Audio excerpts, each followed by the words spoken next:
Jose Portacio Rizal Mercado y Alonso Realonda is a national hero, writer, and patriot.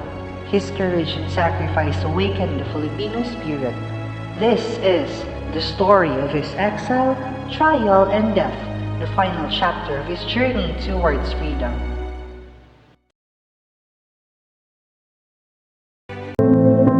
During the Philippine Revolution, there was a great and intelligent hero who used his pen to proclaim the freedom of the Filipinos against Spanish colonization, and died when he was assassinated in December 30, 1896. A propagandist who started a revolution against the Spanish government to achieve independence and to control the country. His two novels awakened every Filipino to fight for their freedom. A hero who believes in a peaceful uprising rather than a bloody war. He is commonly known as Dr. Jose Rizal. On June 19, 1861, when Jose Portacio Rizal Mercado y Alonso Realonda was born in the town of Calamba, in the province of Laguna. He was a seventh child among the 11 children of Francisco Mercado Rizal and Teodora Alonso y Cuentos, a family of Chinese-Filipino ancestry. Years while he was in Europe, he wrote his first novel entitled Noli Me Tangere, Touch Me Not, the social cancer, a work which emphasized the dark aspects of Spain's colonial rule in the Philippines, that particularly focuses more on the role of Catholic friars. However, because of its content, it was banned in the Philippines. Though there were some copies of Noli Me Tangere that were smuggled in, because of this novel, Jose Rizal decided to return to the Philippines during the year 1887. But his stay in the Philippines did not last long when he was targeted by the police due to his novel. The defendant Catholic Church officials and members despite his apologies. So he returned to Europe and continued to write El Filibusterismo, The Rind of Greed in 1891. He also published an article in La Solidaridad, a paper aligned with the propaganda movement towards achieving assimilation with Spain.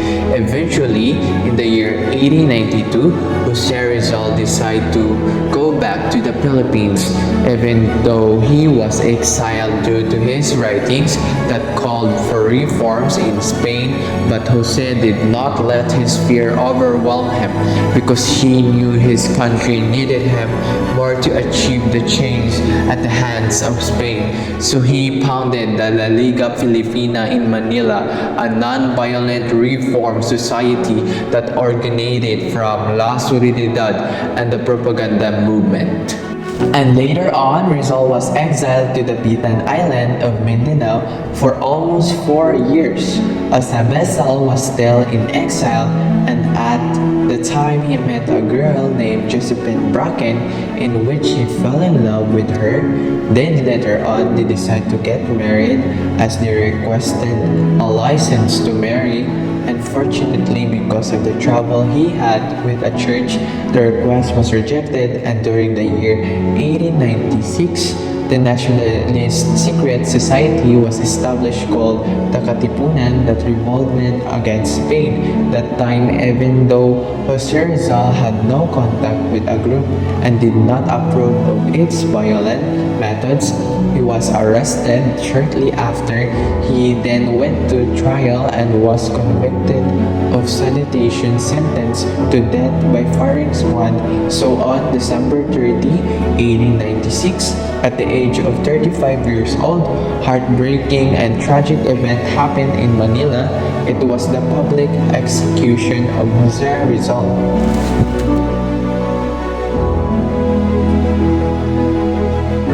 The death of Jose Rizal created more opposition against the Spanish rule.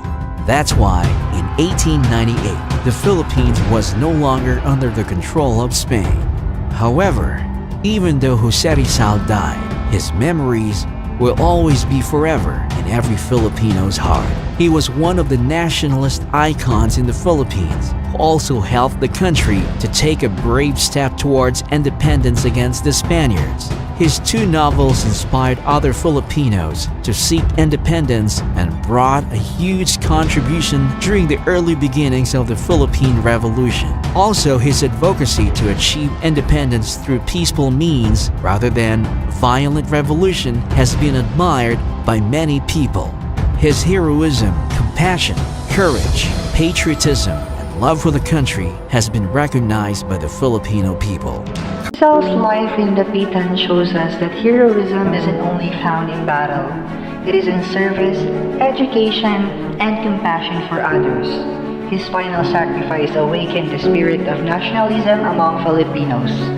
To this day, his memory lives on, not only in monuments, but in every heart that values truth, knowledge, and love for the country. The Philippines built a memorial park for him, which is now referred to as the Rizal Park in Manila.